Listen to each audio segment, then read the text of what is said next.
પ્રધાનમંત્રી મોદીનો કાફલો આવી પહોંચ્યો છે સાબરમતી આશ્રમ ખાતે। સાબરમતી આશ્રમ ખાતે જે રીતે આજે આઝાદીના અમૃત મહોત્સવનો પ્રારંભ થવા જઈ રહ્યો છે, અલગ અલગ કાર્યક્રમોની આજે ખાસ આયોજન કરવામાં આવ્યું છે। પ્રધાનમંત્રી નરેન્દ્ર મોદી સૌથી પહેલા તો દાંડી કૂચનું પ્રસ્થાન કરાવવાના છે, જેને લઈને પણ જે દાંડી કૂચ માટે યાત્રિકો અહીં આવી પહોંચ્યા છે તેઓમાં ઘણો જ ઉત્સાહ જોવા મળી રહ્યો છે।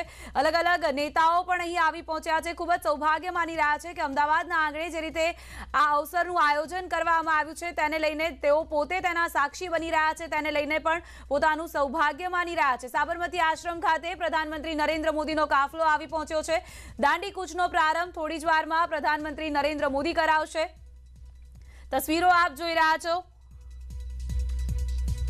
દાંડી કૂચ કે જ્યાંથી આઝાદીની લડતનો પ્રારંભ થયો હતો, એ લડત કે જેણે ભારતની આઝાદીનો પાયો નાખ્યો હતો। प्रधानमंत्री महोदय वोकल फॉर लोकल के जरिए आत्मनिर्भर भारत के निर्माण के लक्ष्य के माध्यम से उसे आगे लेकर चल रहे हैं और हम सब उसमें शामिल हैं।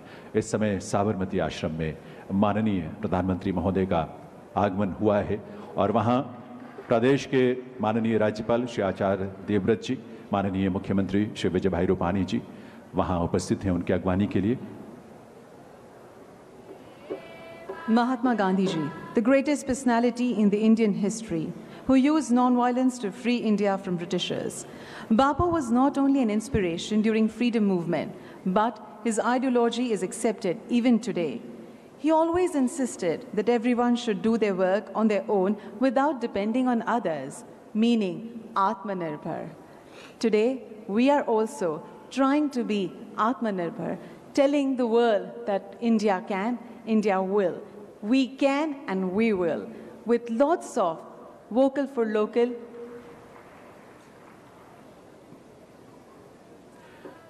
बापू की स्मृतियां हमें मानो पवित्र भाव से भर देती हैं। वैष्णो जन दे तेने कहिए पीड़ पर आई जाने रे, इन शब्दों को, इन भावों को जिन्होंने अपने जीवन में आत्मसात किया, यानी दूसरे की पीड़ा को जो सिर्फ समझता ही ना हो बल्कि उसे दूर करता हो, पर घमंड उसके मन में ना आता हो, यही तो वैष्णो जन है।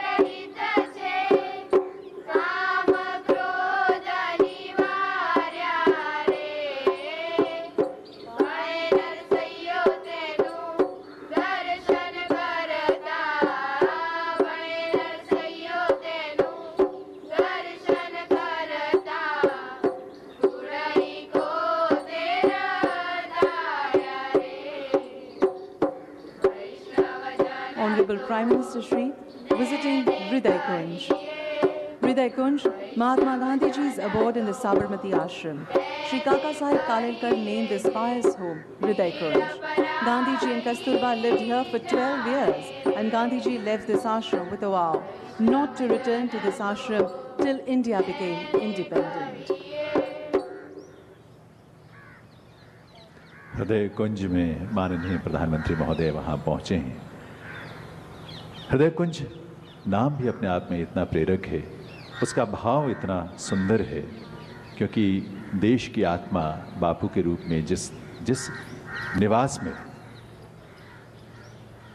जिस घर में, जिस गृह में उन्होंने वास किया लगभग 12-13 वर्षों तक, उसी हृदय कुंज में बापू के चित्र पर माल्यार्पण किया, अपनी श्रद्धांजलि उन्होंने अर्पित की है वहाँ।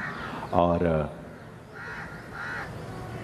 देश और दुनिया से जब भी कोई व्यक्ति, कोई विभूति यहाँ इस धरती पर, पावन धरा पर आते हैं तो इस हृदय कुंज में पहुंचकर वे भी अपने आप को गौरवान्वित महसूस करते हैं। बापू का चरखा, बापू के इस्तेमाल की हुई चीज़ें, एक एक वस्तु जो वहाँ सहेज कर रखी गई है, बापू की स्मृतियों का जो प्रतिनिधित्व करती है, हमें बापू की स्मृतियों के साथ जोड़ती है और प्रेरणा देती है। इसीलिए तो ये हृदय कुंज हम सब के हृदय में बसता है। ये हृदय कुंज हम सब के हृदय में बसते हुए हम सबको प्रेरित करता है अपनी देश, अपनी मातृभूमि के प्रति अपने कर्तव्य पथ पर आगे बढ़ते हुए नई ऊर्जा और नई उल्लास के साथ हम निरंतर आगे बढ़ते रहें। माननीय प्रधानमंत्री महोदय ने जहां हृदय कुंज में जाकर अपने बापू की स्मृतियों को नमन किया है, और अब दरअसल माननीय प्रधानमंत्री महोदय का एक एक शब्द